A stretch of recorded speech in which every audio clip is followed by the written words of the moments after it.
ተዋህዶ መሸሸጊያዬ ኦርቶዶክስ መጠለያዬ ሰላምሽ ከፍ ይበልልኝ እናቴ ሁሌም ኖሪልኝ ሰላምሽ ከፍ ይበልልኝ እናቴ ሁሌም። በስመ አብ ወወልድ ወመንፈስ ቅዱስ አሐዱ አምላክ አሜን። ሰላም ተወዳጆች እንደምን አላችሁ?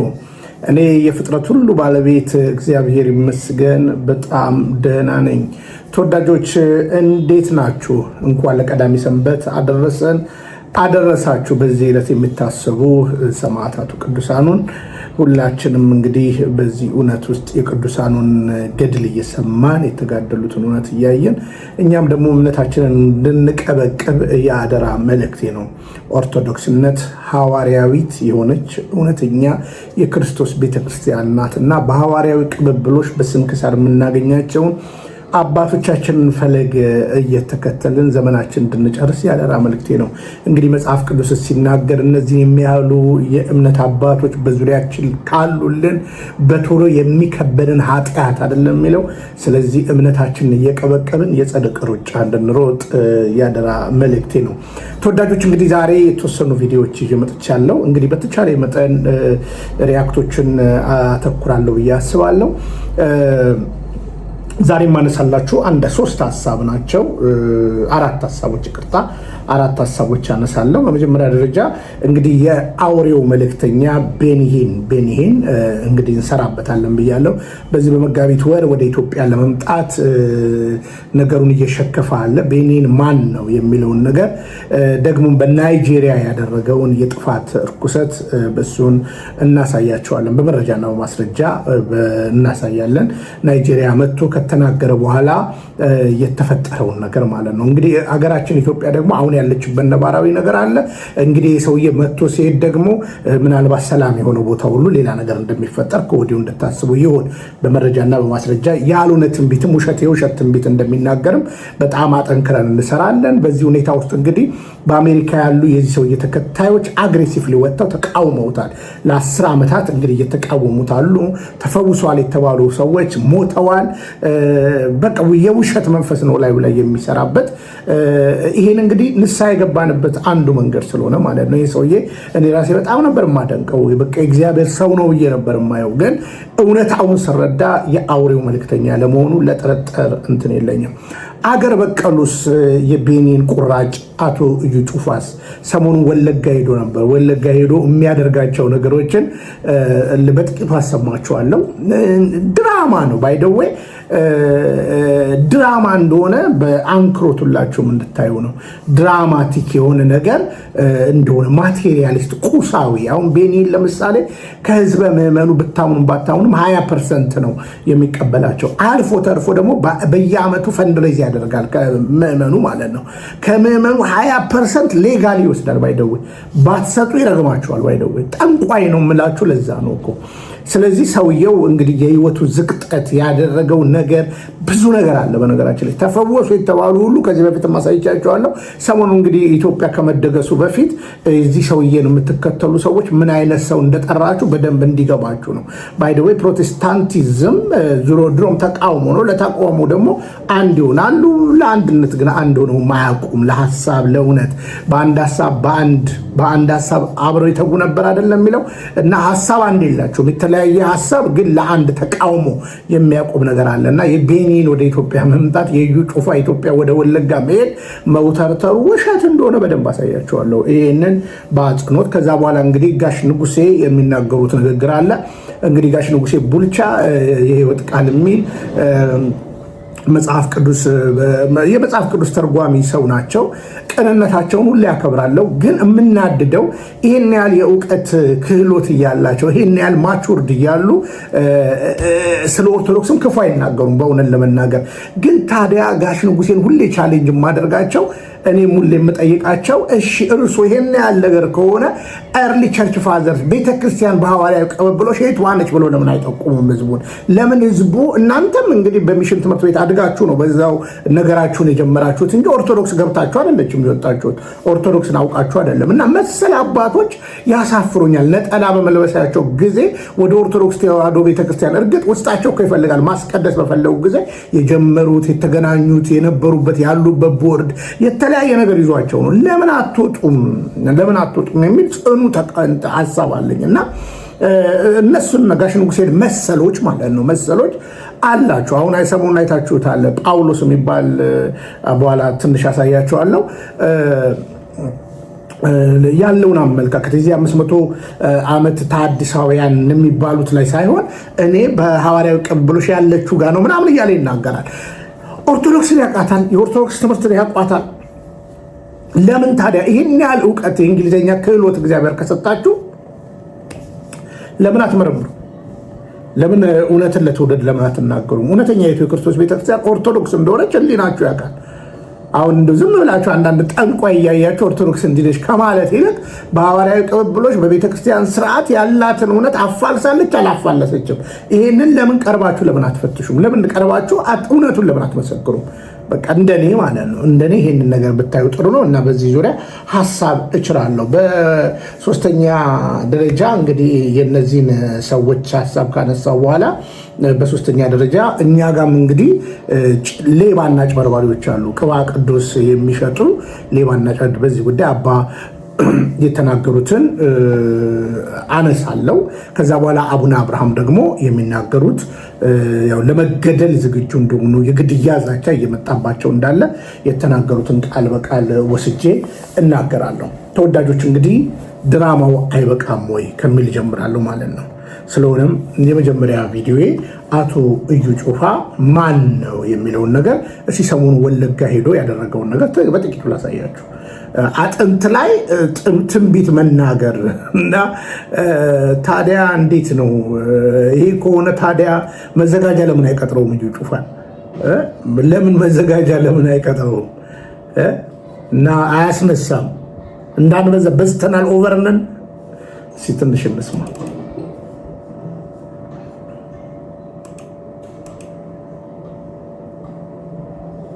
ማይ ጋድ እዚህ ውስጥ በጣም አደገኛ ነቢያቶችን አያለሁ። ሰበቄ ሰትራጆ ተጉርጉድ ሆነርጋ ከሰዓት በኋላ አራሳት ገለባት ሼር አደርጋለሁ። ዲባታን ቆዳ ቅባት ሼር አደርጋለሁ። ዛሬ ከሰዓት በኋላ ቅባት ሼር አደርጋለሁ። ሰሙ እንግዲህ ቅባት ሼር አደርጋለሁ። ቀጥል አካፍላለሁ። ዲባታን ቆዳ አጥንት ላይ እንድትተነብይ የሚያደርግ ለፈራ ተከዲራ አጥንት ላይ እንድትተነብይ የሚያደርግ አጥንት ላይ እንድትናገር የሚያደርግ አሜን።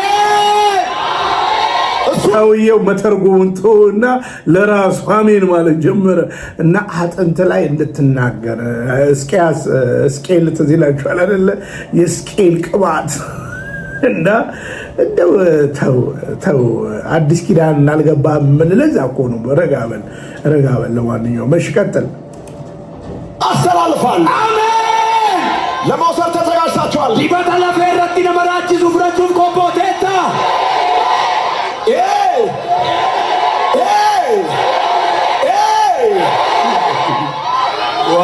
እኔ በነገራችን ላይ ወለጋ ከዚህ በላይ ህዝብ መገኘት ነበረበት። በእውነት ለመናገር እንግዲህ በፖሊስ ነው ታጅቦ እየተደረገ ያለው። ግን ይሄ ህዝብ እንዴት ነው እስከ መቼ ነው የማያገናዝበው? እርግጥ አብዛኞቹ ኦርቶዶክስን አያውቋትም፣ ቤተክርስቲያንን አያውቋትም፣ መጽሐፍ ቅዱስም በቅጡ አያነቡ። እስከ መቼ ነው የማያገናዝቡት ብዬ አስባለሁ። ዝም ብሎ አሜን ቅባቴን ሼር አደርጋለሁ። ዴፖ ነው ማለት ዴፖ ጩፋ ቅባት ሼር ሊያደርግ ነው። ኢምፓርቴሽን ሊያካፍል ነው። አብሮት እንደው ረጋ ብለህ ብታጠና እውነትን ለመናገር እና ስሙ እንግዲህ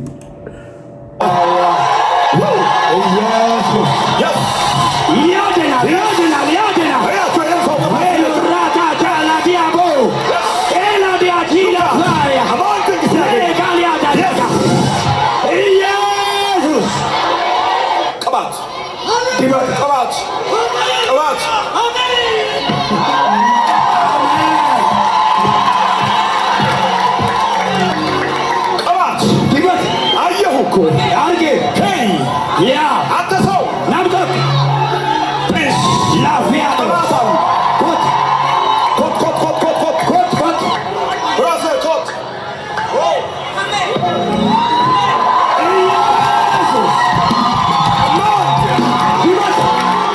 ቆይ ቅባት መውደቅ ነው ማለት ነው። እንደዚህ መውደቅ እኔ እውነቴ ነው። እግዚአብሔር እኮ ግልግል እኮ ነው ያደረገኝ። ለዚህ ነው እኮ አልደራደርም የምለው ማለት ነው።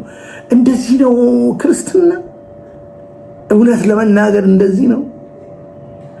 አባቶቻችን እኮ በስቴዲየም የተገኙት እኮ ለሰማዕታት ነው። ጣሊያን ሄዳችሁ ላንቲካ ጩኸት አያዙዛ ስትሬት እና እዩ ጩፋ ወለጋ ቀውጥ እያደረገው ነው። ግን ከየት አመጣው ብላችሁ እንዳትደነጋገሩ። አሁን የአውሬው መልእክተኛ ቤኒን ወደ ኢትዮጵያ መስቀል አደባባይ ሊያደርግ እየመጣ ነው። እንየው እሱን ትንሽ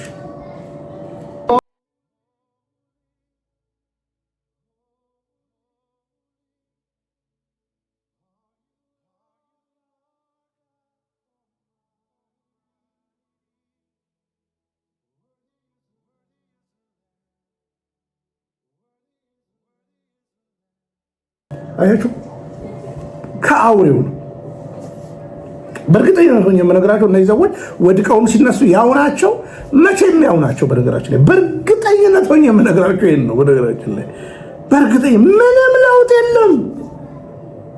ሌባ ከሆነ ሌባ ይሆናል። በዩ ጩፋ ላይ ያለ ሌብነት ለሌላው ሌብነት ይሆናል። ግን አሁን ይሄ መንፈሱ እየደከመ ስለሄደ አሁን ከዚህ ከቡሽሪ በኋላ ብዙ አዳዲስ የሚያጭበረብሩ ሰዎች ሊነሱ አልቻሉ። ለምን? ተቃውሞ እያየለ ስላለ ማለት ነው። ዞሮ ዞሮ ግን እኔ እንድትነቁ ነው ማሳያችሁ፣ እንድትነቁ ነው። ይህ አይደለም የእግዚአብሔር ክብር፣ ይህ አይደለም የእግዚአብሔር መንፈስ። የእግዚአብሔር መንፈስ ቢገባችሁ እረፍ ነው የሚያደርገው። እንደዚህ የጩኸት የውከት መንፈስ አይደለም በነገራችን። እና ቤኒን ናይጄሪያ ላይ ያደረገውንም በኋላ እመጣለሁ። ግን አሁንም እንዲሁ ላመሳጥረውና ነገሩን እና የወለጋውን ያስቁኝ በቃ ሞች አለው በሳቅ አልኳችሁ። እና አንዳንዶቹን እያየው ነበርና ወይኔ ቢኒያም በቃ የወለጋ ህዝብ በቃ መጃጃያ ሆነ። የወለጋ በቃ የመጃጃያ ግን እውነተኛ ክርስቶስ ቢሆን ወደ ወለጋ የሄደው እውነተኛ ነብይ ቢሆን እዩ ጩፋ ወለጋን ሰላም አይሰጠው ነበረ። በዚህ ሁሉ ጋርድ ታጅቡ በዚህ ሁሉ እና ጠንቋይ እንደሆነ በእርግጠኝነት ነው የምነግራችሁ። ጠንቋዮች፣ ማቴሪያሊስቶች፣ ቁሳውያን እንደሆኑ በመረጃ ነው የምናገረው። ግን እዩ ጩፋ በሱ ቤት አንድ በጣም መወዳት ልጅ አለች ብያቸዋለሁ። በጣም ጎበዝ ልጅ። እቺ ልጅም እንግዲህ የቋንቋ ክህሎት አላት እና ቤተክርስቲያንን እንድታጠና ነው የምፈልገው። በነገራችን ላይ እንድታያት እውነተኛ ነፍሷ የእግዚአብሔርን ነገር እየፈለገ እንዳላቃለሁ እና ሰከን ብላ እንድታይ እየጣርኩ ነው። እና እቺ ልጅ ስለ እዩ ጩፋ የምትናገረውን ድራማውን ስትገልጥ አንድ ቪዲዮ ላሳያችሁ። እስኪ ዛሬ ደግሞ አዲሷን የዘፍኔን ድራማ ላሳያችሁ። ሰሞኑን አፍሪካኖች ጋር ዞር ብዬ እስኪ ቆይ ዘፍኔን ደግሞ ልጎብኛት ብዬ ስመጣ አዲስ ድራማ ከ6 ቀን በፊት ፖስት አድርጋለች። ተዋኞቹ 2 ወንዶች ናቸው። አጋንንት እንዳለባቸው ሆኖ ነው የሚተውኑት። ነገር ግን ሁለቱም ላይ ምንም አይነት አጋንንት አይደለም የሚለፈልፈው፣ ሰዎቹ ናቸው የሚለፈልፉት። ያዙ ልቀቁኝ ይላል ያኛው። ከዛ ሌላኛው ደግሞ ከመሀል ተነሳና አትገጥመውም፣ ወንድ ከሆነ ይጠመው፣ ወንድ የሆነ ይጠመኝ። አሁን አጋንንት እንዲያለ ነው የሚለፈልፈው ዛፍ፣ ወንድ የሆነ ይጠመኝ እያለ። ከዛ ይሄኛው የለፈለፈ ልጁ ድራማውን እርሰት አድርጎት የራሱን ችግር ማውራት ጀመረ። አጋንንቱ ሂድም ልቀቅም ውጣም ሳይባል ዛፍኔ ተናዳ የሰማይ ወፎች የመገብ አምላክ አንተንም ይመግባል። ልጁ የፈለገው የሆነ ነገር እንድታረግለት ነው። ችግር ውስጥ ድህነት ውስጥ ነው ያለው። እንዴ በደንብ ሳትከፍል ነው እንደዚህ ጋር አምጥተህ የምታስታውሉ ወገኖች። በነገራችን ላይ ድህነት የአጋንንት እስራት አይደለም።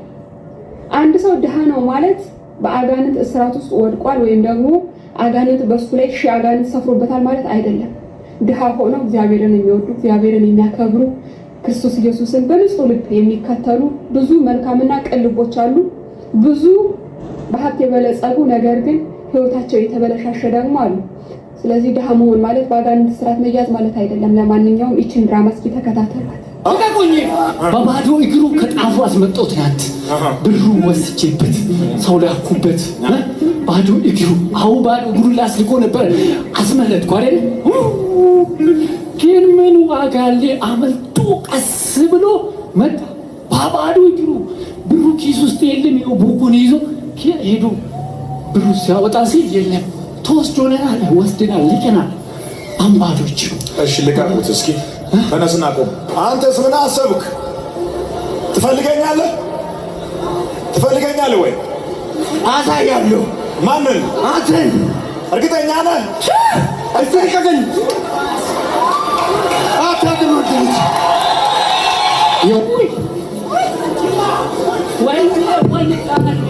ምን አባ ጊዜ ነው የምፈልገው?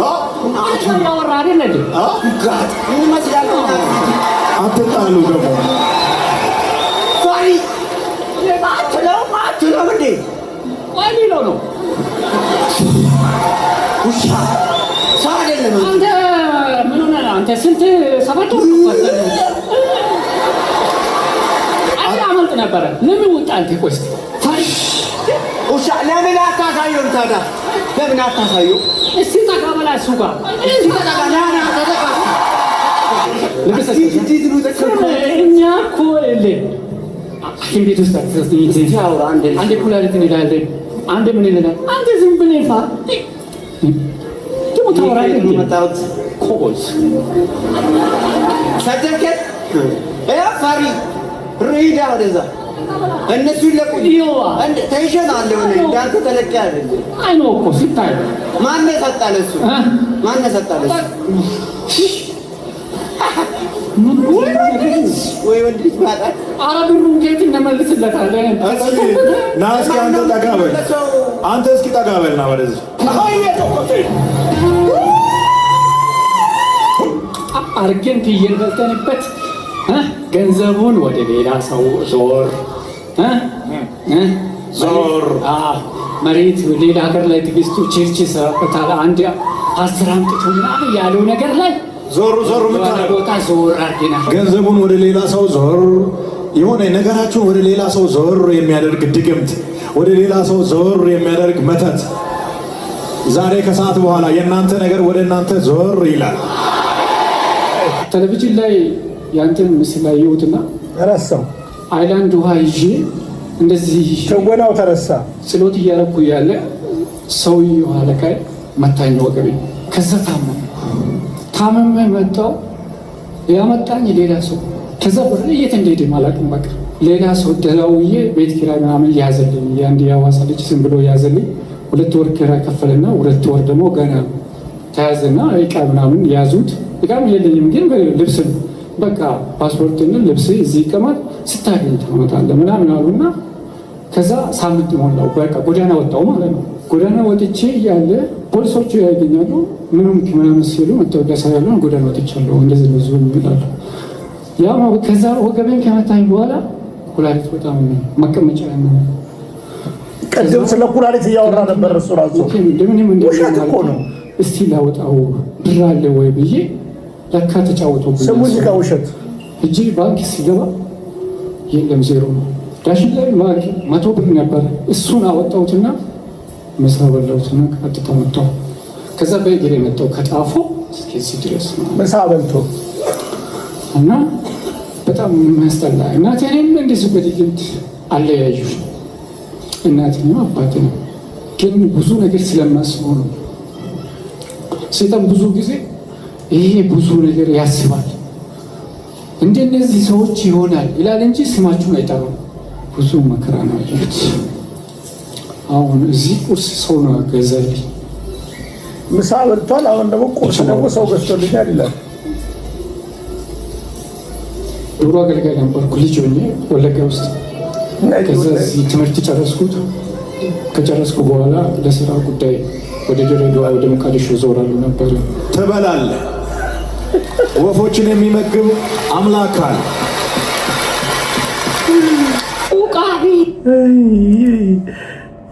እኔ አንዱን ልንገራችሁ። በመሰረቱ ከዚህ በህቡ ከተደራጀ ቦዘኔ ግሩፕ እግዚአብሔር ስለገላገለኝ ከልብ ነው እግዚአብሔርን የማመሰግነው። በነገራችን ላይ አንዱ አንዱን እንኳን አይወቅስም፣ አይወቅስም። በነገር እብረት እኮ በጣም ከባድ ነገር ነው። ጥቅም ስለሚያስተሳስራችሁ ብዙ ነገር ነው የምታደርጉት። ግን ማስተዋል ያለባችሁ እውነተኛ የኢትዮጵያ ክርስቶስ ቤተክርስቲያን ምንድን ነበረ ትምህርትና ለመመዱ እሱን አውጥታችሁ ለምን አትነግሩም? ትዘጋላችሁ። ለምን በእንዲህ አይነት በእርዳታና በእንዲህ አይነት አደንዛዥ የቃላት ዲስኩር ነው ህዝቡን መያዝ የምትፈልጉት? እና ትውልድ መንቃት አለበት ብዬ አስባለሁ። የናይጄሪያውን ልምጣላችሁ። የቲቪ ጆሹዋን እህታችን ደግማ ታሳየናለች። ከዛ በኋላ አጠቃላይ የጋሽ ንጉሴን ደግሞ ቀጥላለሁ። ዘንዶ ተጭኖ ወደ ኢትዮጵያ ምድር እየመጣ ነው። የብዙዎችን ክርስቲያን ደምና እንባ የሚያፈሰው አውሬ ቤኒል በተባለ ስጋ ውስጥ ተጭኖ ወደ ኢትዮጵያ ምድር እየመጣ ነው። እባካችሁን ክርስቲያኖች ነቅታችሁ ለምድራችሁ ጸልዩ። እነዚህ ሰዎች የረገጡት ምድር ሁሉ የክርስቲያኖች እንባና ደም ይፈሳል፣ እልቂት ነው የሚሆነው። እነዚህ ሰዎች የረገጡት ምድር ሁሉ የተረገመ ነው። እባካችሁን ነቅታችሁ ጸልዩ።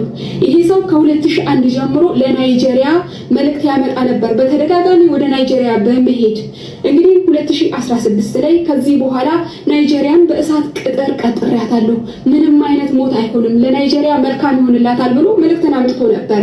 እንዲሁም ደግሞ 2019 ላይ ከባልደረባው ጠንቋይ ክሪስት ጋር ተመልሶ በመሄድ ከዚህ በኋላ ናይጄሪያ ውስጥ እስልምና እንደሚጠፋና ክርስቲያኖች ላይ ምንም አይነት ሞት እንደማይሆን ሰላም እንደሚሆን ተናግሮ ነበር። አዳምጡት። ጌታ ይህንን ተናግሯል። ከዚህ በኋላ ማንኛውም ክፉ እስራት ከዚህ ምድር ላይ ተሰብሯል።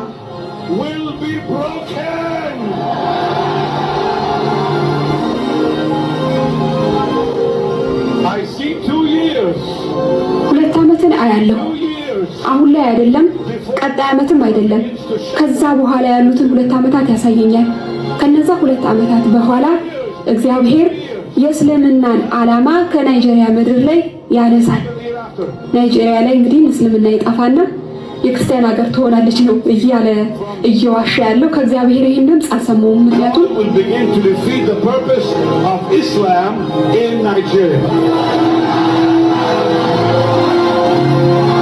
እንግዲህ ሐሰተኛው ወንበዴ አጭበርባሪው ጠንቋይ ቤኒሂን ይሆናል ያለው ትንቢት መፈጸም የነበረበት በዚህ ዓመት ነበር። ነገር ግን በናይጄሪያ ክርስቲያኖች ላይ አሁን ላይ እየተካሄደ ያለው በተቃራኒው ነው። ከ2001 ጀምሮ ይሄ ሐሰተኛ ነቢይ በተደጋጋሚ ለናይጄሪያ ክርስቲያኖች ትንቢትን ሲያመጣ ቆይቷል። ነገር ግን ከ2001 ጀምሮ በናይጄሪያ ውስጥ 52,000 በላይ የሚሆኑ ክርስቲያኖች ተገለዋል። ከ200 እስከ 300 የሚሆኑ ክርስቲያኖች እንደ ፍየል በቤታቸው ታርደዋል። ከ18,000 በላይ የሚሆኑ ቤተክርስቲያናት ተቃጥለዋል። ከ100 በላይ የሚሆኑ ቤተክርስቲያናት በየወሩ ጥቃት ይፈጸምባቸዋል።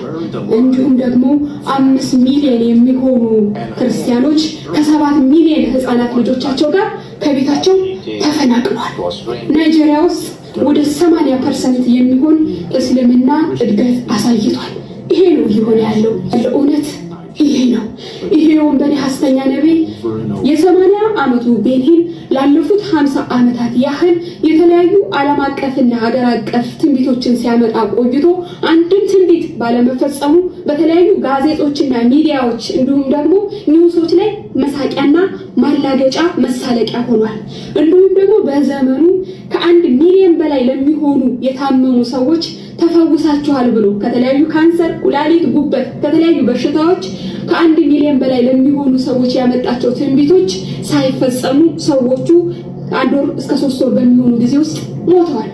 እንዲሁም የብዙ ህፃናትን ልብ ሰብሯል። ህፃናቶች የተነገራቸውን ነገር ስለሚያምኑ ጆሯቸው የማይሰማ መናገር የማይችሉ ዊልቸር ላይ የተቀመጡ አይናቸው የታወረ ብዙ ህፃናትን መልእክት አምጥቶ መልእክቱ ባለመፈጸሙ የብዙ ህፃናትን ልብ ሰብሯል። አፍሪካ ከሚገኙት ሐሰተኛ ነቢያትና ጠንቋዮች ጋር አንድ ላይ በመቀናጀት ብራዘርሁድ የሚል ግሩፕ በመፍጠር በደም የሚገባ ሪቹዋልና ከልትን ያካሂዳሉ። እንዲሁም ደግሞ የብልጽግና ወንጌል በሚል ሰዎች አይናቸውን ከእግዚአብሔርና ከእግዚአብሔር ቃል ላይ አንስተው እነሱ ላይ እንዲያደርጉና ነገሮች ሁሉ እንዲፈጸሙ በእነሱ በኩል ማለፍ እንዳለበት እንዲሁም ደግሞ እነሱ በሚሸጧቸው ቅራቅንቦች ላይ እንዲሆን በማድረግ ሰዎችንና እግዚአብሔርን መለየት ጀምረዋል። ይሄ ብቻ አልበቃውም።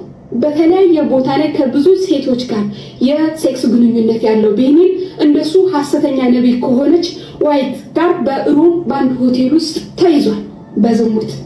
ስጡ፣ በሰጣችሁት ልክ ነው የምትባረኩት፣ ካልሰጣችሁ አትባረኩም። እጃችሁ ላይ ትንሽ እንኳን ብትቀር እሷን ስጡ በማለት የሚያስተምረው ሐሰተኛው ነቢይ ቤኒን እግዚአብሔርን እንደ ቁማር ማሽን ከማየትም አልፎ በተለያየ አገራት በመሄድ በኤዥያና በአፍሪካ ደሃ ሀገራት ብዙ ገንዘብና ሀብትን በመሰብሰብ በልጽጓል። እንዲሁም ደግሞ 1000ና ከ1000 በላይ ዶላር እንድሰበስብ እግዚአብሔር ተናግሮኛል ብሎ ከተለያየ ዓለማት ሲሰበስብ በኖረው ገንዘብ የ15 ሚሊዮን ዶላር ቤትና እንዲሁም ደግሞ በአመት 65 ሚሊዮን ዶላር የአመት ገቢው ደርሷል። ፕራይቬት ጄት፣ የተለያዩ ሀብትና ንብረትንም ሰብስቧል። በተለያየ ጊዜ ያደረኩትና የሰራሁት ነገር ትክክል አይደለም፣ እግዚአብሔር ካለ ውጪ ነው በማለት ይቅርታ የሚጠይቀው ቤኒን 2 እና 3 ወር ባልሞላ ጊዜ ውስጥ እዛው ተመልሶ እዛው ያንን ነገር ሲያደርግ እናየዋለን። ይሄ ብቻም አይደለም። እኔ ትንሹ አምላክ ነኝ፣ እኔ ትንሹ እግዚአብሔር ነኝ፣ እኔ ትንሹ አዶናይ ነኝ፣ እኔ ትንሹ ክርስቶስ ነኝ፣ እኔ ትንሹ መሲሁ ነኝ እያለ ሲያስተምርም ይገኝ ነበር። እናም አሁን ላይ ደግሞ ይሄ የዘመኔ መጨረሻ ነው፣ ልሞት ተቃርቤያለሁ ባለበት ጊዜ ወደ ኢትዮጵያ ለምን መጣ? ክርስቲያኖች እባካችሁ ነቅታችሁ ጠብቁ፣ ክርስቶስ ኢየሱስ ሊመጣ በደጅ ነው። እነዚህም እስካሁን የተናገርኳቸውን በመረጃ ሳምንቱ ሙሉ ይዤ የምቀርብ ይሆናል። ከ100 እስከ 150 የሚሆኑ የሐሰት ትምህርቶቹ፣ የሐሰት ትንቢቶቹ እንዲሁም ደግሞ ትፈወሳላችሁ ተብለው በ2 እና በ3 ወር ውስጥ የሞቱ ሰዎችን ዶክመንተሪ ይዤላችሁ የምቀርብ ይሆናል። እናንተ ግን ከክርስቶስ ጋር ለክርስቶስ ነው። ኢየሱስ ያድናል፣ ኢየሱስ ይመጣል። ተባረኩ። እንግዲህ እቺ ልጅ ፕሮቴስታንት ነች፣ ፕሮቴስታንት ልጅ ነች። ሐሰተኞችን በመግለጥ ትታወቃለች እና ቤኒን ይሄ ነው። አሁን እነ ኡስታዝ አቡበከር እንዴት ትቀበሉታላችሁ? እስልምናን እግዚአብሔር ሊያጠፋ ነው የመጣው፣ ወደ ናይጄሪያ የመጣውት እስልምና በ2 ዓመት ይጠፋል። እንግዲህ ተቻችሎ የኖረውን ህዝብ ለማባላት አይደለም። ይሄ ሰውን እንዴት ትቀበሉታላችሁ? ለኢትዮጵያ ቤኒን መጥቶ ያገለገለው ናይጄሪያ ነው። በነገራችን ረጋ ብላችሁ ብታስተውሉ ጥሩ ነው። በዚያ ምድር ላይ የነበረው ቲቢ ጆሹዋም እንደዚሁ የአጋንንት መጠቀሚያ አሁን እነ እዩ ጩፋን ሊያጎለብታቸው ነው የመጣው። በቤኒን የተሰበረ ምንም አይነት ነገር የለም። ባይደውይ አሁን እህታችን እንዳለችው እኛም ደግሞ አጠንክረን የምንሰራው በአሜሪካ ሶሻል ሚዲያዎች ይሄ ሰውዬ ማንነቱ የተጋለጠበት ህይወቱ የዘቀጠበት ህፃናት ላይ የተጫወተበት ተፈውሳቸዋል ያላቸው ልጆች እስካሁን ድረስ እንዳልተፈወሱ መሰል ነገሮችን ታውቁታላችሁ። ብዙዎቻችሁ ታውቁታላችሁ። አባቶቻችን ብዙዎቻችሁ እነ ጋሽ ንጉሴ ቡልቻ ታውቁታላችሁ። እነ ጻድቁ ታውቁታላችሁ። ስለዚህ አሁን የእስልምና ምክር ቤት ይህን ጉዳይ እንዴት ያየዋል? ይህ ሰውዬ እንግዲህ በአደባባይ እስልምና ከናይጄሪያ ይጠፋል ብሎ ትንቢት የሚናገር ሰው ነው። ከዛ በኋላ መከራ ጭኖባቸው አክራሪ ሙስሊሞች ከ52,000 በላይ የናይጄሪያ ህዝቦችን የገደሉበት ነገር አለ። አንደበት እሳት ነው የሚለው እግዚአብሔር ቃል ለዚህ ነው። እና ዛሬ በመስቀል አደባባይ በኢትዮጵያ ኦርቶዶክስ ተዋሕዶ ንብረት ላይ ብልጽግና በነጠቃት ቦታ ላይ ይህንን ያው የመልእክተኛ ብልጽግና ወንጌልና የብልጽግና ፓርቲ አመጥቶ ምን ሊያሰማ ይሆን? ማንን እንደምትጠሩ እንኳን አታውቁ። ይህ የከበረ የአምላካችን እግዚአብሔር ውዳሴና አምልኮ የቀረበበት ያ ቦታ ላይ አሁን ደግሞ አውሬው ሊጨፍር ነው፣ ሊያስተራርዳችሁ ነው። ቤኒን በተጓዘባቸው የትኛውም ሀገር ላይ ህንድንም ብታጠኑ ሌሎች አፍሪካ ሀገሮችን ብታጠኑ በጣም ብዙ ችግር ነው የመጣው። ብዙ የከልት ትምህርቶችን ነው የሚያስተምሩ። አጋንንታዊ ልምምድ ነው። ውሸት ነው፣ ይዋሻል። ውሸት ደግሞ ከአውሬው ነው። ያልተፈወሱ ሰዎች ተፈውሳቸዋል ተብለው ጋዜጠኛ ጭምር ጋዳ ወጥተዋለች። ትውልድ ንቃ መልእክቴ ነው። እኔ እንደ አንድ የቤተ ክርስቲያን ልጅ እነግርሃለሁ፣ እንደ አንድ ኩሩ ኢትዮጵያዊ እነግርሃለሁ። ራሱን በገንዘብ ያበለጠገ ሰው ነገርኳቸው። 20% አስራት 20% ተቀብሏቸው ከዛ በኋላ በሺዎች ዶላር ይቀበላቸዋል። አሁን ብዙዎቹን የሸሹት ነው። ምናልባት ብልጽግና ከሌለን ሀብት ከፍሎ እያመጣው ይሆን? ትውልድ ንቃ መልእክቴ ነው። ግን ጋሽ ንጉሴ ቡልቻስ በየዓለማቱ ዞር ያለው ብዙ ነገሮች አይቻለው። ማቴሪያሊስት ናቸው። ታዲያ ቤኒ ሲመጣ እነ ጋሽ ንጉሴ ቡልቻ ምን እያሉ ይሆን? እያሰናዱለት ነው። አዝናለሁ። ዶክትሪን ቀንሱ፣ ፍቅርን አብዙ የሚል አስተሳሰብ። ዶክትሪን ወሳኝ ነው። የአቋም አንድነት የሚታይበት። ፕሮቴስታንቲዝም ዶክትሪን የለውም። ለዚህ 47 ጊዜ የተበጣጠሰ አጥሩት 47,000 መበጣጠስ። ማን ነው እየተቃወመ ያለው? እነ ግርማ ቤካ ቢዝነስ ነው የሚሰሩት። እነ ዘርዬ ቢዝነስ ነው የሚሰሩት። እነማን ኔትወርክድ እንደሆነ አውቃለሁ። ይህን ሀሳብ ሳነሳ ብዙ መከራ ከፊቴ እንደሚመጣም አውቃለሁ። በነገራችን ላይ በጣም ከባባድ ነገር እንደሚመጣብኝ አውቃለሁ። የዚህ ሰውዬ ዋናዎች እነማን እንደሆኑ አውቃለሁ። በኢትዮጵያም ከኢትዮጵያም ውጭ ችግር የለውም። አውሬው ግን ተጭኖ ኢትዮጵያ ሊመጣ ነው። ቅዱሱ ቦታ ላይ ዘ ፕሌስ ኦፍ ሆሊነስ፣ የቦታ ቅዱስነት እኛ ኦርቶዶክሳውያን እናምናለን። ቦታችንን አክብሩልን። ስቴዲየም ላይ ያስጨፍሩት ከፈለጋችሁ፣ ግን አትፈወሱም። በግልጽ ልንገራችሁ፣ ላይቭ እናሳያችኋለን። ውሸት እንደሆነ ማለት ነው። ትውልድ ንቃ። ጋሽ ንጉሴ ቡልቻ ግን የሚለውን እንስማስ። በተለይ በኢትዮጵያ ወንጌላውያን አብያተ ክርስቲያን መካከል ያለ አንድ ከባድ አደጋ በኢትዮጵያ ብቻ አይደለም፣ በአፍሪካ ሁሉ በሌላውም ዓለም ውስጥ አለ። ከዚያ ነው እንዲያውም ብዙ የነፈሰው ይሄ ቁስ አምላኪነት ልበለው፣ በጣም ማቴሪያሊስቲክ የሆነ አስተሳሰብ ገድኗል። ሰው ሁሉ የሚንገበገብ ቁሳዊ ለሆነ ንብረት እና ገንዘብ እና ጥቅም ሆነ። ይሄ ስለገነነ ሃይማኖቱን ሽፋን ታደርጊዋለሽ። የሚገርም ነገር፣ ወንጌል እየተናገርሽ የጌታን ስም እያነሳሽ ግን የምታመልኪው ቁሳቁስ ነው። በቃ ምን አንድ ቀን እንዲያውም ምን አልኩኝ፣ ገበያ ሰገድነት። ይሄ ገበያው ላይ ያለውን ነገር ለመቃረም በቃ አንድ ምሳሌ ልስጥሽ ስለመጣብኝ። አንድ ጊዜ እንግሊዝ ሀገር ከልዩ ልዩ ሀገር የመጣን ሰዎች ነን። እዚያ ሄደን ለአንድ አገልግሎት ጉዳይ፣ ለስብሰባ ጉዳይ ሄደን ተገናኘን። ከዚያ ከፔሩ የመጡ አንድ ሰው የነበሩ አስታውሳለሁ። ከፓፑዋ ኒው ጊኒ፣ ከአርጀንቲና፣ ከአፍሪካም እንደዚሁ እና እኔም ነበርኩኝ። እንግሊዛዊ ሰው ነው እየመራን የሚወስደን አንድ ወደ ሰሜን እንግሊዝ ያለ ከተማ። እሱ እየነዳ ያሳየናል፣ ልክ እንደ ቱር ጋይድ። ይሄ እንደዚህ አይነት፣ ያኛው እንደዚህ አይነት፣ ይሄ ህንፃ ምናምን ይለናል። እና አንድ ህንፃ እዚያ ማዶ አሳየን። ያን ህንፃ ታዩታላችሁ አለ። ቅርጹ አሁን በደንብ ትዝ አይለኝም፣ ምናልባት እንደ ዶም ሼፕ ሳይሆን አይቀርም። በኋላ ከሩቅ አሳየን። ምንድን ነው አለው። የእንግሊዝ ህዝብ መቅደስ ነው አለ። የእንግሊዝ መቅደስ፣ ኦ ስለዚህ የማምለኪያ ስፍራ ነው ብለን ገመትን። ቴምፕል መሆን አለበት መቅደስ። እና ዝም አለ። መቅደስ ማለት የገበያ ስፍራ ነው፣ ሱፐር ማርኬት አለ። አልደነገጠ። ህዝብ እንደመልከው እቃ ስለሆነ መቅደሳችን ሱፐር ማርኬቱ ነው አለ። ልቤ ውስጥ አልጠፋ። ገባሽ? ያሰግዳል፣ ገበያ ያሰግዳል። አሁን ሰው በቃ ላግኝ ቺ ህይወት ባለው ነገር ልክ ሆነ።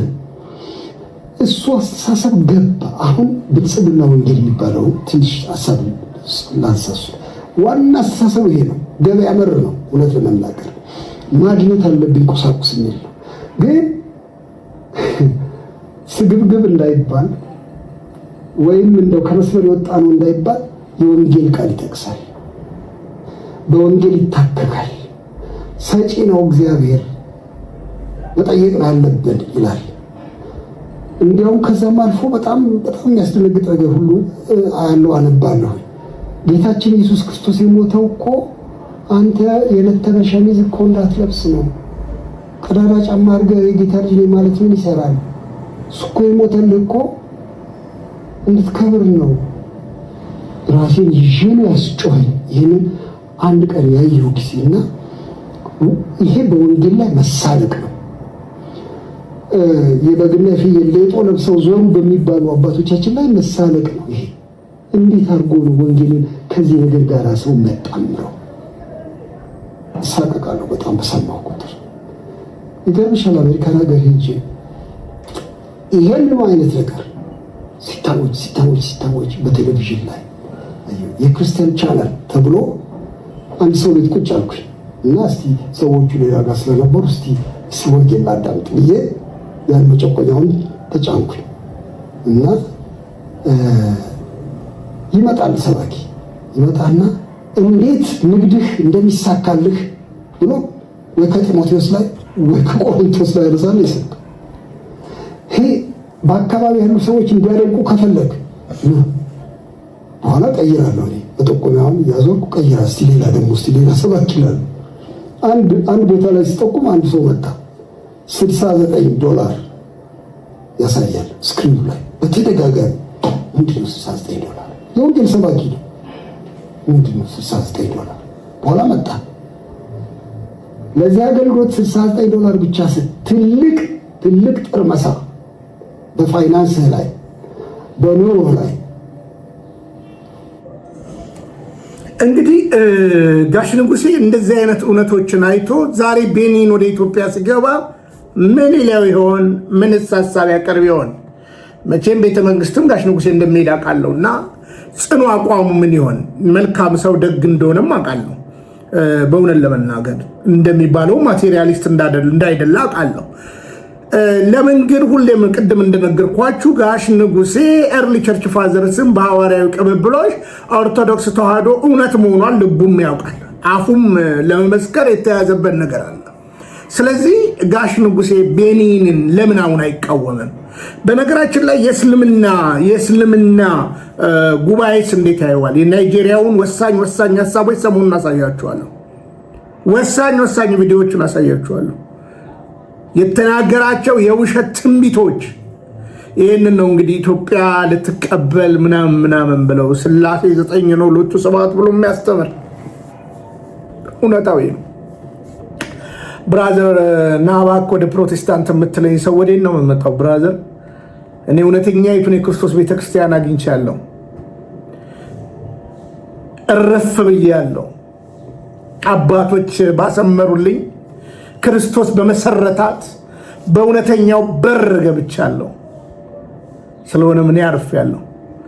እኛም ጋር አንዳንዶች የፕሮቴስታንቱን የቅራቅንቦ ምኞት ያላቸው ደግሞ አይተ ከሆነ ከመምጣቴ እውነት እያልኩ እየተፋለምኩ ነው ያለሁት። ያንን አይቼ መምጣቴ እዚህ ቤት ላሉ ሸቃጮችም ማልመች ሰው እንደሆንኩ የታወቀ ነው። እኔ ብቻ አይደለሁም። አባ ገብረ ኪዳን እንስማቸው እስኪ ለቅራቅንቦ ነጋዴዎች እኛ ውስጥም ላሉት የሚናገሩት። ቅዱስ የሚሸጡ ሰዎች አሉ። አሁን የተቀደሰ ዘይት ነው አወጡ መሻዩም እየጨመራችሁ ጠጡ የሚሉ ደግሞ መጥተዋል። በዚህ ዘመን ሰምታችኋል። የምትከፉ ካላችሁ ምን ቢሻችሁ ተቆጡ፣ ቢሻችሁ አጉሩ። እውነቱን ነው የምናገር። ቅባ ቅዱስ ሲጀመር እንዴት እንደሚመጣ ልንገራችሁ። በዚያው ማለት ከሰባቱ ምስጢራተ ቤተክርስቲያን አንዱ ምስጢረ ቀንዲል ይባላል። ሜሮን ይባላል። ሜሮን ክርስትና ስንነሳ ለተክሊል ለክህነት የሚደረገው፣ ቅባ ቅዱስ ግን የሚደረገው ምንድነው? ሜሮንም ቅባ ቅዱስ የሚያዘጋጁት ሊቃነ ጳጳሳት በሲኖዶስ ነው። በሲኖዶስ ይዘው እየጸለዩ እጽዋቱ ቅዳሴ እየተቀደሳቸው ወይራው መጥቶ ሐዋርያት መንፈስ ቅዱስን እጅ እየጫኑ ይሰጡ ነበረ። ኋላ ለሁሉም አዳረስ እየሄዱ መጫን ለሁሉም አዳረስ ስለማይቻል ጳጳሳትን እየሾሙ ካህናትን እየሾሙ በቅዱስ ቅባት መንፈስ ቅዱስ እንዲያድርባቸው ይህንን ወሰኑ። ያንን ቅባት የሚያዘጋጁት በሐዋርያት ወንበር የተቀመጡት ሊቃነ ጳጳሳት ብቻ ናቸው። በሱቅ እንዲሸጥም አልተፈቀደም። ዘመኑ እንዴት እንዳበላሸ ነው ተመልከቱ። በሱቅ አይሸጥም። ጳጳሳት ያዘጋጁታል። ቅባ ቅዱስን ለማን ይሰጣሉ? ለቤተ ክርስቲያን ይሰጣሉ። ሰው ሲታመም ቅባ ቅዱስ የሚቀባው 7 ካህናት ተሰብስበው ጸልየው 7 ካህናት ተሰብስበው ጸልዩ። ያም ባይሆን ቢያንስ ንስሐ አባቱ እሱ ብቻውን ጸልዩ። ተመልከቱ፣ የታመመ ቢኖር ቀሳውስትን ይጥራና ጸልየው ዘይት ይቅቡት ይላል አይደል? ያዕቆብ መልእክት ምዕራፍ 5 ስታነቡ ይህን ይነግራቸዋል። ዘይት ይቅቡት ይላል። ካህናት ብቻ ይቀባሉ። ዛሬ እህሳ ብለናል። ከኢየሩሳሌም የመጣ የተባረከ ቅባ ቅዱስ አለላችሁ። አንዳንድ እየያዛችሁ መጡ። እሱን ግዙ። የበረሃ አባቶች የባረኩት የገዳም አባቶች አልባረኩም ነው የምላችሁ። ቅባ ቅዱስም አላዘጋጁ። ምዕመናን ቅባ ቅዱስ ከቤታቸው የማስቀመጥ ስልጣን የላቸው። አሁንም ቢሆን ገዝታችሁ የያዛችሁ ካለ ሁላችሁም ይዛችሁንና ለንስሐ አባታችሁ አስረክቡ። ንስሐ አባቱም ደግሞ ራሳቸው ቅባ ቅዱስ መያዝ አይችሉም። ቤተ ክርስቲያን ውስጥ ገብቶ የተቀደሰበት ቅባ ቅዱስ ነው ሰው መቀባት የሚችለው ማለት ነው። ዝም ብሎ ብድግ ብሎ አይደለም የሚቀባው። ቃልዎት ያሰማልን አባታችን። በእውነት ለመናገር በዚህ አጋጣሚ እንግዲህ በጣም በዚህ ጉዳይ ድሮ በጣም ሰርተናል። አንዳንዶች እንግዲህ ትተዋል። እንደምታውቁት እነ እዩ ጩፋም እነ ቲቪ ጆሹዋም እነ ቤኒንም የተለያዩ ቅብ እያዘጋጁ ቅራቅንቦ እያዘጋጁ ነው ሲያጨናብር የነበሩት። አንዳንድ ለምሳሌ እስራኤል ሀገር በተለያየ ቤተክርስቲያን ለንግድ የሚሆን አሉ ሽቶች፣ ቅባ ቅዱስ ብለው ሁሉ ተናግረው ኖ ቅብ ከሆነ እንነጋገራለን የሚል ጽኑ ነገር አንስተናል። ለምሳሌ በግብፅ ገዳማት በዞርን ቁጥር እንደምታውቁት ቆሞሳት በር ላይ ቁጭ ብለው ስትገቡ ቅብ ይሰጧቸዋል። ውሃ ነገር ሊሆን ይችላል፣ ቅብ ነው። ያንን ትቀበላላችሁ። ነገር ግን የሚሸጥ ነገር የለም። ቅባ ቅዱስ በፍጹም በግብፅ ቤተክርስቲያንም ቅባ ቅዱስ የሚባል የተአምር ቅብ አለ። ለምሳሌ ከማምላክ ወላዲተ አምላክ ትላንትና እንዳሳየኋችሁ ከስዕሏ ላይ የሚያዥቅና የሚፈስ ቅብ አለ። ይህንን ቅብ አባቶች ይሰጣሉ። ታምር ስለሆነ ማለት ነው። እምነት ስለሆነ አሁን እኛ እምነት እንወስዳለን አይደለ? ጸበል እንወስዳለን አይደለ? ለፈውስ እንደዚህ ቅብ የሆኑ ነገሮች ልናይ እንችላለን። ነገር ግን ቅባ ቅዱስ ሜሮን ምናምን እየተባለ የሚያደናግራችሁ ሌባ ነው። የተቀባ ዘይት እያለ የሚጭን ልክ እንደኛም ጋር አሉ ብያቸዋለሁ። በጽኑ እንታገላለን ይህንን እውነት ማለት ነው። ስለሆነም ተወዳጆች እንድትነቁ ይሁን። በቤኒን ዙሪያ እንደገና እመለሳለሁ በጠነከረ ነገር። የናይጄሪያ አንዳንድ ወዳጆችም አንዳንድ ነገር አስበናል። በዚህ አጋጣሚ የቋንቋ ክህሎት ያላችሁ ወንድም እህቶቼ ከዚህ ከስር እንግዲህ በእኔ ስልክ ቁጥር ደውሉልኝ። ምክንያቱም አንዳንድ ቪዲዮዎች ያሉንን ማስተርጎም እንፈልጋለን። ይሄ መቼም አትሄድ የተባለበት ቦታ ነው የሚሄደው። ግን የእስልምና ጉዳዮች በጣም ከወዲሁ አስቡበት። እነ ኡስታዝ አቡበከር የእስልምና ጉዳዮች ይሄ የሚመጣው ሰውዬ ናይጄሪያ ላይ የተነበየውን ትንቢት እዩት፣ ፈልጉና መስማት ትችላላችሁ። እኛም ባታምኑን እስልምናን ሊያጠፋ መጥቷል እግዚአብሔር እያሉ ነበር ሲናገሩ የነበረው ማለት ነው። ስለዚህ ምን ልላችሁ ነው? በወንድማማቾች መካከል ጸብ፣ እንዲህ አይነት ጸቦች ናቸው ወደ ግድያ ያመጣው ማለት ነው። እና የቲቪ ጆሹዋ መምጣት ለአገሪቱ እርግማን እንጂ ለአገሪቱ መተራመስ እንጂ ምንም አይነት በረከት አያመጣም። ሌባ ነው፣ ባጭሩ አማርኛ ሌባ ነው። በእርግጠኝነት ሆኜ የምነግራችሁ ፕሮቴስታንቶች ይህን ላይቃወሙ ይችላሉ፣ ምክንያቱም እነሱም ጥቅማቸው ስለሆነ። በግልጽ አማርኛ ስንዴው ተቀቅሎ መጣ የሚዘራ አልሆነም። ክርስትናውም እንደሚበጣጥስ ነው የሆነው። እውነተኛ የክርስቶስ ቤተክርስቲያን ኦርቶዶክስ ተዋህዶ ናት። መርምሩ፣ ቅረቡ፣ እዩዋት። ከዛ በኋላ በፍቅር ደግሞ መነጋገር ይቻላል። አንዳንድ ተራ ሰዎችን እያያችሁ ቤተክርስቲያኒቱን ተራ እንዳታስቧት። እውነተኛ ክርስቶስ የሞተላት ቤተክርስቲያን ነች። በመጨረሻ እንግዲህ አባታችን አቡነ አብርሃም ሰሞኑን እንግዲህ ዝምታቸውን ሰብረዋል። የግድያ ዛቻ በስልኮቻቸው ላይ እንደሚመጡ ተናግረዋል። በጣም ልብ ሰባሪ ነገርን እየተናገሩ አሉ። ዛሬ እንግዲህ አባታችን ማን ነው የግድያ ዛቻ የሚሰነዝርባቸው? ተቃዋሚዎች ወይስ የብልጽግና አለቅላቂዎች? ከአባታችን ይህንን እውነት እንስማና እንጨርሳለን። ከሆነ እኔ ዝግጁ ነኝ። መቼውን እንደውም ባይሉትም መሞት ከሆነ እኔ ዝግጁ ነኝ። መቼውን እንደውም ባይሉትም ገዳይ ብዙ ነው ያመገልሃለሁ ሲለኝ ማን እንደሆነ ከየትኛው ጎራ እንደሆነ አላውቀውም። ቀን ደርሷል፣ በዚህ ሰሞን አስወግዳለሁ የሚለኝ ብዙ ነው ስልኬ ቢታይ እና እኔ ግን ይሄ ሊያስወግደኝ ነው እንዴ ብዬ ወይም ጫካ አልገባሁም ወይም ጣና ጠገቤ ስላለ ጣና አልገባሁም። እስከሚመጣ ድረስ እጠብቀዋለሁ። በመጣ ጊዜ በክብር አስተናግደዋለሁ። ለእኔ ምንም አይደለም። የማላውቀው የመሞትበትን ቀን እንጂ መሞቴን ስለማውቅ ዝግጁም ስለሆንኩ እንኳን እኔ መነኩሴው። ስለዚህ የሚጠቅም አሟሟት ያንተ ሞት ቤተክርስቲያኒቱን ይጠቅማል፣ ያንተ መሞት ለቤተክርስቲያኒቱ እድገት ያመጣል፣ ያንተ መሞት ለክርስቲያኖች እንደው ክብር አለው የሚል ካለ በፈለገው ቦታ ላይ ነፃ ነኝ፣ ራሴን ለመስጠት ዝግጁ ነኝ። ግን ለምን አልሞትኩም ሲል ወይም እገልሃለሁ ሲል አንድ ሰው እንደው ምክንያታዊ ቢሆን አትራፊ አስተማሪ ያለው ነገር ቃሌት ያሰማልን። እንግዲህ ሙሉ ቪዲዮ ገብታችሁ ማየት ትችላላችሁ። አባታችን እንግዲህ ዛቻ እየደረሰባቸው ነው። ስለዚህ ሁላችንም እንሞታለን። የምንሞትበትን ሰዓት ግን የሚያቀሰው ብቻ ነው። ገዳዮቻችንም አያውቁ። በነገራችን ላይ ስለተኮሱብን ይገሉናል ማለት አይደለም። ሊያቆስሉም ግን ይችላሉ፣ ሊገሉንም ይችላሉ። ግን የግድያ ዛቻ እንግዲህ በአንድ ሊቀ ጳጳስ ላይ በዚህ ያክል ስልካቸው ላይ መላኩ በጣም ያሳፍራልም ያስደነግጣልም። ስለሆነም እንግዲህ አባታችን ጽኑ አቋማቸው ዛሬም ሸብረክ ሳይል አለ። አንዳንዶች እንግዲህ በቅድስት ቤተክርስቲያን አንዱ አባትን ከአንዱ አባት ለማለያየት የሚደረጉ ብዙ ነገሮች አሉ። አሁን አንዳንድ ቪዲዮ የማይቻለው የቅዱስ ፓትርያርኩን ንግግር ብቻ ቆርጦ ሌሎች አባቶች የተናገሩትን ነገር ኢግኖር በማድረግ ከሌላ ጋር ለመሰለቅ የሚደረግ የሚዲያ ቁማርተኞች አሉ። ከነዚህ ጋር አንደራደርም። በግልጽ አማርኛ ነው ያልደራደረም። ምክንያቱም ቅድስት ቤተክርስቲያን እውነተኛ የክርስቶስ ቤተክርስቲያን ስለሆነች ማንም ቁማርተኛ ካህን ነኝ እያለ ሲያፌዝባት ሚዲያ አለኝ ብሎ ሲደሰኩርባት ማየትን የሚያክል የሚያም ነገር የለም። ስለሆነ በዛም ዙሪያ ጠንከራ አድርጌ እመጣለሁ። ቅዱስ ፓትርያርኩ ብቻ ይህን ነገር ተናገሩ ወይስ አቡነ ሳዊሮስ እና ሌሎች አባቶችም ጭምር? አገር ሰላም እንዳይደለ ሕፃናቶች ጭምር ያውቃሉ። ስለዚህ አታደናግሩ መልእክታችን ነው። እየገነጣጠላችሁ ለሌላ ፍጆታ አታድርጉ መልእክቴ ነው። የማትኖሩትን ክርስትና አትደስኩሩ መልእክቴ ነው። በዚህ አጋጣሚ እንግዲህ አቡነ አብርሃም ደግሜ ቃለ ሕይወት ያሰማለን።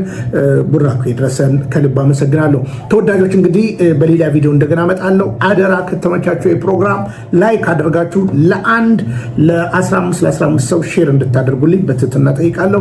ከልብ ነው የምወዳችሁ፣ ከልብ ነው የማከብራችሁ። ብንያም ሽታዬ ነኝ። ፍቅረ ኢየሱስ ከስደት ሀገር ኡጋንዳ ካምፓላ። ማንም ቢናገር እንደ እግዚአብሔር ቃል ይናገር። ማልደራደርባቸው ሁለት ነገሮች ኢትዮጵያዊነቴ፣ ኦርቶዶክስ ተዋህዶነቴ። እውነትን ታውቃላችሁ፣ እውነትን ማርነት ያወጣችኋል። እንገፋለን፣ አንወድቅም። ሰላም፣ እግዚአብሔር ከሁላችን ጋር ይሁን። ሰላም። ተዋህዶ መሸሸጊያዬ፣ ኦርቶዶክስ መጠለያዬ፣ ሰላምሽ ከፍ ይበልልኝ እናቴ ሁሌም ኖሪልኝ። ሰላምሽ ከፍ ይበልልኝ